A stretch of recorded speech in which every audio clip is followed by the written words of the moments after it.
Am I the only one that didn't know Ukraine's schools now require bomb shelters? In a grim start to Ukraine's school year, Russia launched its third large-scale missile attack in a week. Explosions rocked Kyiv and other cities around 5:30 a.m., marking an ominous beginning for the day. Air raid sirens echoed across targeted regions, and though the immediate impact was minor, with 2 injuries reported, the event underscored the relentless threat facing Ukrainians. This attack coincided with fierce battles on the front lines in eastern Ukraine and followed a series of Ukrainian drone strikes on Russian refineries and power plants. President Volodymyr Zelensky reported that Russia had fired over 160 missiles, 780 guided bombs, and 400 attack drones at Ukrainian targets in the past week alone. In response, Ukraine has ramped up its use of domestically produced drones to target critical infrastructure within Russia. This ongoing exchange highlights the escalating tension and the high stakes of this conflict.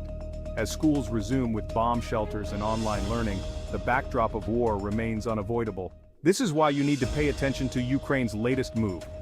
They just launched their largest drone attack on Russia yet.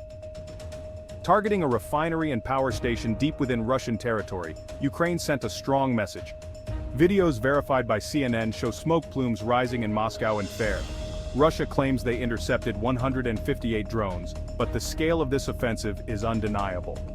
President Zelensky defends these strikes, calling them a justified response to relentless Russian assaults on Ukrainian infrastructure.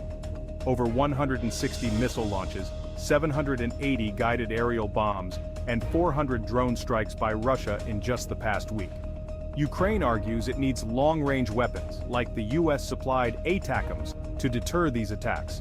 While the US hesitates, fearing escalation, Ukraine shows it's ready to take the fight to Russia, with or without Western support.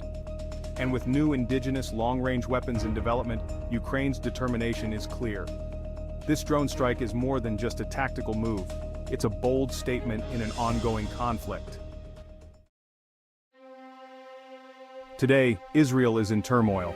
The tragic discovery of 6 hostages' bodies in Gaza has ignited a wave of protests across the nation. Citizens are pouring into the streets demanding a ceasefire and the release of all remaining captives. Picture thousands of Israelis, many clutching their nation's flag, united in their grief and anger. These demonstrators are not just voicing their discontent, they are sending a powerful message to their government. The handling of the hostage crisis has been a focal point of their outcry. The anguish is palpable, especially after the death of Hersh Goldberg Poland, an American-Israeli hostage. Even Vice President Kamala Harris weighed in, offering condolences to his family. Adding fuel to the fire, an Israeli airstrike on a Gaza school claimed 6 more lives.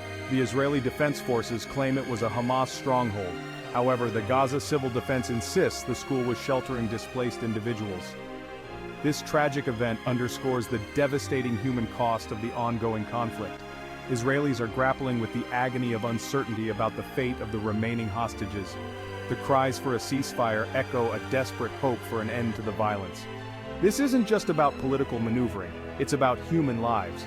Now, in an unprecedented move, Israel has come to a standstill. A nationwide general strike, organized by the Histadrut, the largest labor union, has paralyzed the country. The strike aims to pressure Prime Minister Benjamin Netanyahu to prioritize the safe return of the hostages. Businesses, transport, and public services are at a standstill. Thousands have joined the demonstrations, blocking major roads and converging on key locations in Tel Aviv and Jerusalem. This strike is more than just a protest. It's a unified call for action that transcends political divides. It shows the raw emotions and immense public pressure surrounding the hostage crisis. Netanyahu's government is under intense scrutiny, forced to confront the escalating public anger. Internationally, the pressure is mounting.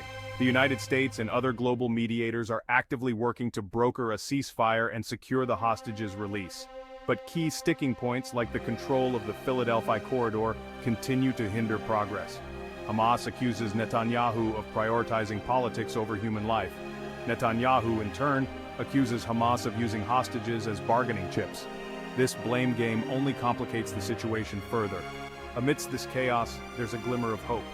In Gaza, a polio vaccination drive successfully reached over 72,000 children.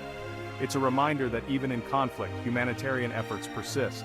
The protests in Israel reflect a nation's anguish and a desperate plea for peace. The world watches as every step, every decision could mean the difference between life and death.